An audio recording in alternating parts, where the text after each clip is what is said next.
একজন মানুষ যদি কাউকে খুন করে তাহলে কি নামে ডাকা হবে তাকে?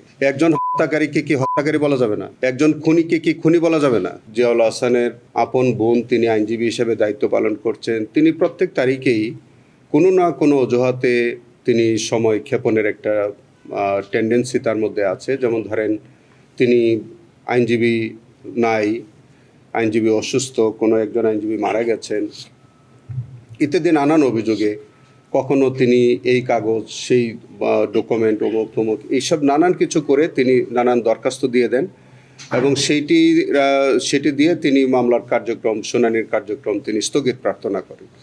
সেই রকমই গতকালকে আমরা একজন অত্যন্ত গুরুত্বপূর্ণ সাক্ষী ইমরুল কায়েসকে আমরা হাজির করেছি। তার জবানবন্দি আমরা নিয়েছি। তার জবানবন্দির পরে আজকে এটা তার জেরা করবার জন্য আজকে রাখা হয়েছিল। আজকে এসে ওনারা চারটা দরখাস্ত, জিয়াউল হাসানের পক্ষে তার আইনজীবী নাজনীন নাহার, তিনি 4টে অ্যাপ্লিকেশন শুনানির জন্য আনলেন। আমরা 4টা অ্যাপ্লিকেশনের বিরোধিতা করেছি। একটা অ্যাপ্লিকেশনের আমরা সমর্থন দিয়েছি, সেটা হচ্ছে যে আসামির সাথে তার আইনজীবীর সাক্ষাৎ অথবা পরামর্শ। এই বিষয়ে আমরা বলেছি যে এটা তার আইনগত অধিকার, আইনগতভাবে সেটা করতে পারেন।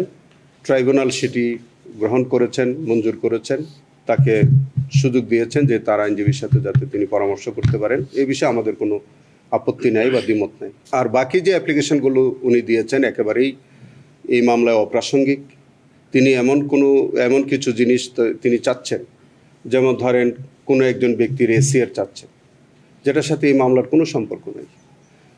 তিনি যে ক্রসফায়ারে যাদেরকে মেরেছে বা বিভিন্ন রকমের এই যে গুম করেছেন, এইগুলোর এক্সিকিউশন রিপোর্ট চাচ্ছেন।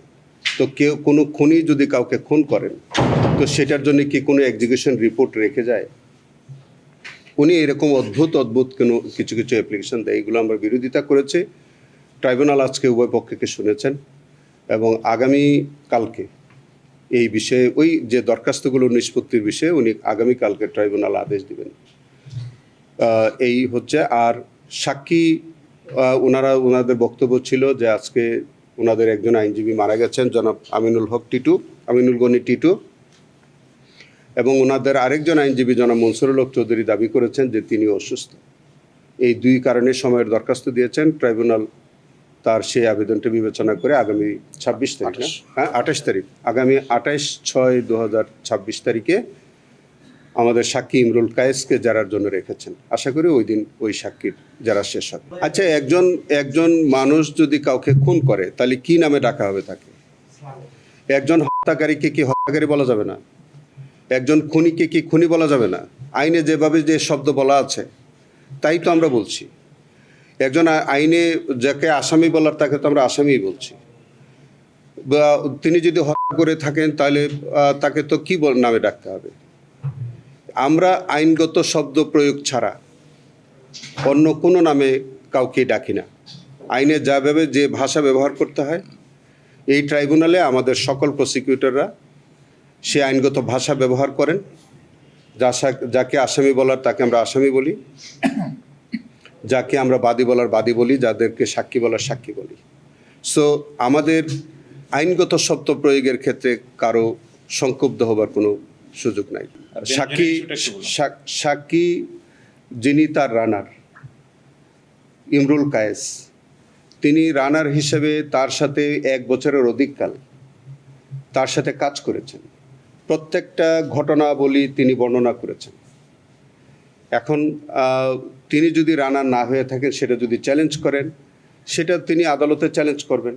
এটার একটা প্রক্রিয়া আছে, উনি যারা করবেন। উনি যারা না করে যদি রাস্তায় গিয়ে কথা বলেন তাহলে তো হবে না। তাকে চ্যালেঞ্জ করে এটা মিথ্যা প্রমাণ করতে হইলে তাকে কোর্টে গিয়ে তাকে জেরা করতে হবে। কিন্তু আসামি পক্ষ তো জেরা করতে চায় না, তারা শুধু নানান প্রক্রিয়ায় এই কেসটাকে বিলম্বিত করতে চায়। তো একদিকে রাস্তায় গিয়ে একরকম কথা বলবে আর কোর্টে এসে শুধু সময় চাইবে, এটা তো খুব ভালো লক্ষণ না। তবে আমরা পরিষ্কার করে বলি যে আগামী তারিখ থেকে জিয়াউল হাসানের যে কোনো কলাকৌশল, এই যে মামলা বিলম্বিত করবার জন্য যে কোনো পদক্ষেপ, যে কোনো কলাকৌশল তারা যদি কোনো অসৎ উদ্দেশ্যে কোনো কার্যক্রম তারা আনতে চায় বা কোনো অ্যাপ্লিকেশন বা কোনো দরখাস্ত দিয়ে যদি সময়ক্ষেপণ করতে চায় আমরা স্ট্রংলি আপত্তি জানাবো।